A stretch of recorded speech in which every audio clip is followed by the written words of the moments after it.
For our second speaker, Dr. Inero Ancho is currently an Assistant Professor 1 in the College of Graduate Studies and Teacher Education Research at the Philippine Normal University. He earned his PhD in 2015 and MA in 2010 in education from Chonbuk National University on South Korea as an academic scholar.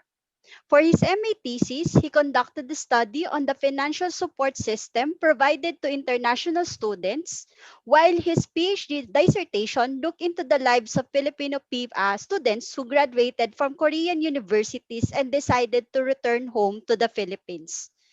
He is a graduate of the University of the Philippines in Diliman, where he received his undergraduate degree with a distinction of cum laude, BA in Araling Filipino or Philippine Studies in 2007, with focus on speech communication and wikang Filipino.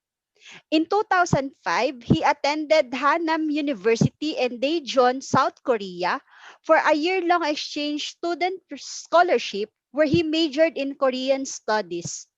Before coming to the Philippines, he served as a visiting professor at the College of Culture of Jeonju University from 2014 to 2016.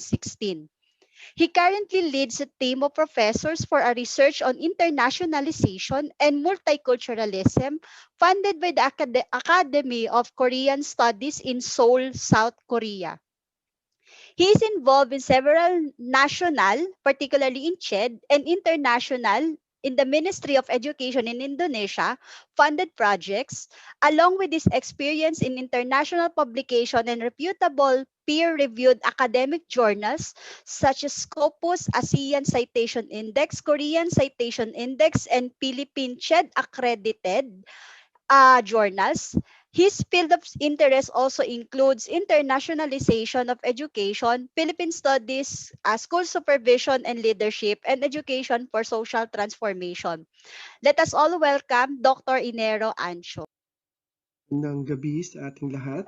Nagpapasalamat ako sa imbitasyon ng Register Extension Office para sa ating pagsasama-sama ngayong gabi. Ang title ng aking presentation ay Eraserheads, Raising Doubts in Your Heads. Pag-uusapan natin dito ang tatlong bagay: manuscript preparation, mentor-mentee relationship, at teacher-researcher reviewing peer-reviewer cooperation. My name is Inero V. Ancho, and I am from the College of Graduate Studies and Teacher Education Research of the Philippine Normal University. Natutuwa ako na makasama kayo ngayong gabi at sa dulo ng ating presentation ay magkakaroon tayo ng question and answer, and I appreciate kung meron kayong maihandang tanong for our discussion. For us to be given a brief background on how this webinar will go through, it will be divided into three sections.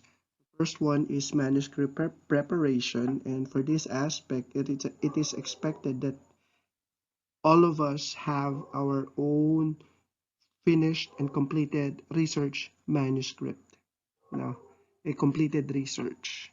Number two is the mentor and mentee synergy. As you know, as part of this project, as part of this program, you will be assigned a mentor to help you. And for tonight, pag-uusapan natin how do we come up with the synergy kapag nakita na natin, nakatagpo na natin ang ating assigned mentor. And lastly, it's the teacher-researcher, peer reviewer, destiny. We have our assigned peer reviewers already, and they will be introduced to you soon. And the question is, how are we going to nurture the relationship with the peer reviewer so that I will be able to improve not just my paper, of course, not just my research, but also myself as a teacher, researcher. So our discussion for tonight will revolve around these three main topics. Typical palagi when we write a manuscript, in the middle of it or even at the start, we always struggle, and we wish that someone would offer us to do it, di ba? Sabi nga, gagawin ko ang lahat, pati ang thesis mo. Yan ang madalas na ginujoke ko sa aking mga advices.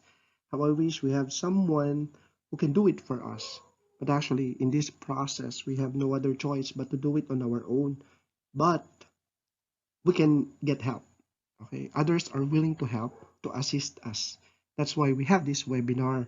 Hindi man sila ang gagawa ng thesis natin o ng research natin, but still, tutulong sila kung paano natin matatapos ang ating research.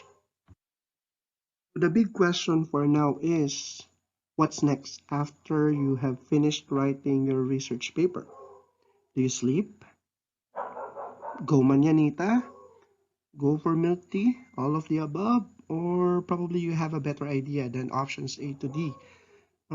It's always a successful event once you have realized that you're done with your paper. But honestly, the entire picture doesn't end there. No? Especially kapag may goal tayo if we want to publish it. Okay? But still, it's a reason to celebrate that you have finished writing your paper. So what is next? For now, pag-uusapan natin, we prepare our manuscript for publication. Now, a lot of people are intimidated whenever they feel the desire to publish their work. Kasi mahirap, kasi hindi alam paano gagawin, paano siya susundan, paano siya sisimulan.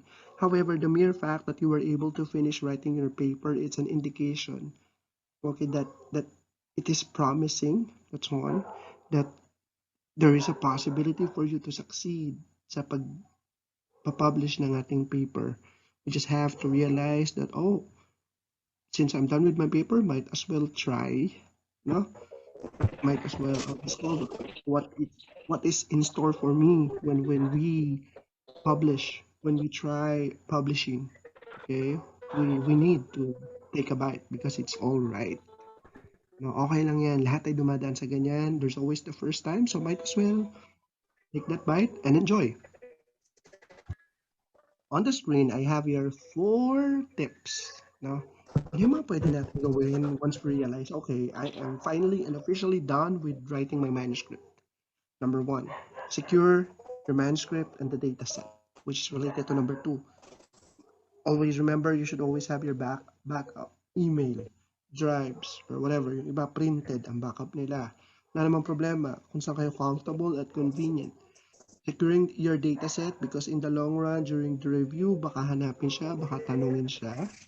Okay, backup files in case mag-crash ang laptop o may mangyari o hindi ma-access na ang email, may backup tayo. Hindi tayo malalock out. Review your manuscript. Most likely, you've been dealing with your manuscript for weeks or for months, yung iba nga years, no? And you're probably very comfortable looking at your manuscript. Hindi na tayo nakakita ng mga errors or mistakes, then might as well make it a habit to review your manuscript, no? Not because you're done writing the manuscript, okay na siya. And of course, check the technical aspect of the manuscript. Maayos ba? Particularly, citations. Okay? Citations and other technical stuff na pwedeng makalimutan at makaligtaan.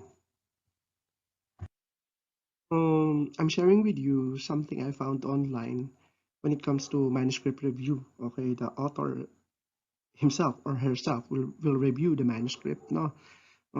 Ito yung mga challenges. And of course, suggested solutions. Number 1, no time, which is very common. No, we don't have time. We can't find time to write or review our manuscript. You make an appointment with yourself. You write it down. You make it formal. Every night by 7 p.m. I should allot 30 minutes to 1 hour to read my manuscript and review. That way, we do not miss it. Without an appointment, it would be very easy for us to just ignore it or forgo it. No, pressure. Most of the time, we can't proceed, we can't move on to the next task because nobody pushes us. Now, book meetings with your peer reviewer or mentor. That way, the task goes with accountability and responsibility because other people are also involved. No, it will give us pressure then. need. Talk about writing with colleagues and peer reviewer or mentor if we need encouragement. Because sometimes, because we're very familiar and comfortable with the manuscript, we feel like there's no more room for improvement. That's one. You're okay with it, or the manuscript really needs serious improvement, and you would like to find your own way how to navigate the future directions of your manuscript, then might as well talk to other people, seek help, seek advice. Self-discipline is one serious problem, serious issue. Set yourself deadlines, and when you meet them, reward yourself, probably milk tea or whatever. Task too big, start small. Now, I suggest that you qualify or quantify tasks and decide among these tasks which ones are those doable, which are those small. Then start with it. And then before you know it, you're able to accomplish all those small tasks and you're ready to go with the big tasks. I saw this one before. Actually, it has 10 tips. But for now, for our context, I will just be presenting a few. No. Um, 1, 2, 3. For number one, it says create a useful outline. No, I think this one pertains to still the writing, which I think you're done. Okay. And it will be helpful for you to go back and review. Nahanap ba, naipakita ba itong mga hinihingi dito? Now, for particularly for publication, we need to choose the journal carefully. No, I think this was discussed before, and you check, no, the if the journal matches your desired audience, no. Of course, make sure it's within the scope of the journal. No, that is very important. And the first step towards successful publication is to read and follow the guidelines of the journal. And each journal has their own guidelines, no? And we need to follow it, no? Sometimes the template, the citation style, okay? We need to find time, okay, to work on it and to make sure we follow it. Coming up with a title is one of those big tasks pagdating sa research, no? We attract readers with a strong title, with an appropriate title. Short, but it captures everything that is needed to know. No? Publishers are actively seeking to promote the work of authors, make it easy by having an exciting title that leaves the readers wanting more. Draw graphics with care. So, pinapakita lang dito kung gaano dapat kasinop yung technical aspect, no, ng ating papel. It will give justice to your research. Tell a story. The purpose of a scientific paper is to communicate scientific advances. So it is important to write grammatically correct sentences. I would also suggest that once you're done with your manuscript, subject it to a professional language editor. Seek help from someone who can actually give inputs when it comes to language use, grammar, punctuation, no, and all those language issues. Research is a never-ending work of revision, editing, and rework. No, it would be helpful if you have another person to help you with this task. No, that's why we have our mentors and we have our E-REWRIMEN peer reviewers. No, learn from others and don't be afraid of constructive criticism, which will also be discussed later when we talk about the review process. And of course, the supporting information, we have to prepare it. Okay, a manuscript can contain every piece of data collected throughout the project. That is why we should always be ready, no, yung data set natin, no, to avoid errors and to potentially decrease revision time if your work is accepted. Usually, some reviewers would ask for the data set so they can also confirm. So might as well be ready with it. Some people say that the process of publication, submission for publication is more challenging than the actual writing of the research, and that may be true. The experience brings kakaibang mga feelings, nakaka-frustrate, nakakalungkot, nakakatakot, probably because someone will be evaluating your work, someone will scrutinize your work. But still, we should not be afraid. There's help from other people. Meron tayong mentor, may peer reviewer tayo. No, we have our circle of friends, our colleagues na pwede nating hinga ng tulong. Huwag matakot. So, what about mentor and mentee synergy? No? The first thing I would like you to know is that in this manuscript preparation process, you are not alone. You have your mentor. No, there will be a process of structured and sustained activity in order to support you through this manuscript preparation. The first thing that we need to do is to clarify the roles and expectations. Bilang mentee, bilang teacher, mentee, what are those things that I need to do? What about the mentor? Ano yung pwede kong asahan sa kanya? Live up to the expectations, beat deadlines, submit deliverables, whatever is asked, whatever is needed. Contribute to the growth of the mentorship team. Okay, the mentor-mentee tandem is not just a one-way relationship, it's give and take. So as mentee, you also have your own contribution on how to make that mentorship team work. It would be better for you as a teacher to know what are those things that are expected of me? Ano yung mga responsibilities ko bilang researcher once na nandito ako sa E-REWRIMEN? Pag nag-submit ako ng manuscript ko, ano ba yung dapat kong gawin pag na-meet ko na yung mentee, yung mentor ko? Ako bilang mentee, what are those kinds of assistance na pwede kong asahan sa aking mentor? And I think that will be discussed naman, no? The mentor-mentee synergy is made possible by maintaining an open communication. May email naman tayo, may Facebook naman tayo. No? As we have developed rapport, no? The next thing is to come up with an open communication.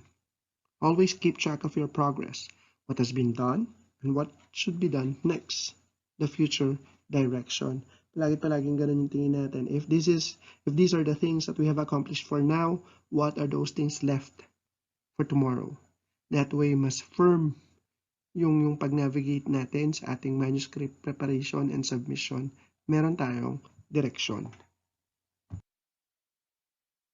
As I have said before, the mentor-mentee is a two-way street. This is not a one-way interaction. No, may role si mentor, si mentee, may binibigay sila dun sa relationship. That's why it's synergy. When we talk about synergy, it's interaction, it's cooperation. No, it looks at mentor and mentee working together, helping each other. Mentoring is a valuable process because it impacts both mentors and mentees. Pareho naman sila may nakukuha doon. It is essential that the impact be positive. Of course, therefore, both mentors and mentee need to know what their associated, number one, roles are. Pinakamahalaga yan. So I think by now, you are aware in a way of your role bilang bahagi ng E-REWRIMEN project, bilang isang teacher-researcher. And of course, after you realize your roles and you have decided, okay, with this timeline, I will be able to fulfill my roles. The next thing you need to know is how to interact, okay, with your mentor. Preparation of manuscript is not a walk in the park. Having a mentor, while it is good, can also be challenging because you're meeting new people. However, it's an opportunity to expand your horizon and expand your network. You might think this is a challenging task, but of course, at the end of the day, at the end of the rain, there will always be rainbow. So dapat titingnan natin para saan ba? Ano ba yung ginagawa natin ngayon at ano yung magiging resulta nito? How can these activities help me and improve me and my manuscript also? Now let's talk about the E-REWRIMEN peer reviewer. Now, what about the interaction? If it's the for mentor-mentee, the synergy, I call it the teacher researcher and E-REWRIMEN peer reviewer as destiny. What is the role of the peer reviewer? Okay, that should be made clear to you. Okay, they are tasked to evaluate the submitted manuscript based on the given rubrics. So on your part, accept comments, criticisms, and suggestions with an open heart. You know, You should realize that whatever comments or inputs given to you will serve as a clear-cut directions towards the improvement of your manuscript. Let me tell this to you: if something is unclear, seek help. If things are clear, express your appreciation. It's high time to ask yourself, as a teacher researcher, how can I contribute? How do I contribute to the relevant peer reviewers' effort in improving my manuscript? What should be done? What can I do? If you really want it to succeed, if you really want to improve your manuscript, stick to the purpose. Know your roles as teacher researchers. When you're given the inputs, then might as well faithfully address, improve your manuscript. Destiny work, it takes two to tango. Hindi pwedeng binibigyan ka lang ng comments and then hindi mo na siya address kasi ayaw mo na. Hindi, kailangan give and take. Dapat ikaw din kasi pinaghirapan nga niyang basahin eh. No, nag-input nga siya to improve the manuscript, then might as well ikaw din. No, if something goes wrong or you find it really difficult, you can ask for help. Okay, prepare table of comments and action taken. How did you address the reviewer comments? Have you complied? What have you done? The review process may be tough and challenging, but keep the faith. No, magtiwala lang tayo. Keep the faith because this too shall pass. And when that happens, you realize, oh, maganda na yung manuscript ko kasi may iba nang tumingin. Kasi may nag-input na. Kasi nag-input na si peer reviewer. As I have said before, the peer review process may be challenging and stressful to some, but look at it this way. Look at it as an opportunity to realize one's room for improvement and appreciate one's strengths dahil sa mga binibigay sa inyong input. No? So at the end of the day, pabor pa din sa atin bilang teacher researcher. We have here some rules to consider.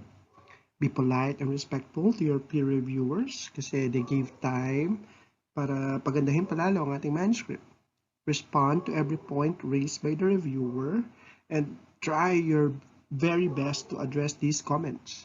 Begin your response to each comment with direct answer to the point being raised. It will make the job of the peer reviewer and also you as the writer really easy. Kapag direct to the point tayo, sinasagutan natin kung ano na yung tinatanong. When possible, do whatever the reviewer asks. And be clear about what changed relative to the previous version. Kasi reference din siya. So if the reviewer asks something, ask for revision in the introduction section, then might as well you clarify ano yung mga binago mo sa introduction section. Who knows, baka after ng isang submission sa peer reviewer mo, i-approve na, or probably another round of peer review, but laban lang. Now, as long as we try, as long as we are convinced, as long as we are determined to improve the manuscript, we will surely succeed. We may not win at everything, but we can always try. That ends my presentation. I know this is short, of course, because of time constraints. This may be short, but I hope you were able to gain new insights and new directions on how you can navigate your journey towards manuscript publication. Thank you very much for listening. Always stay safe.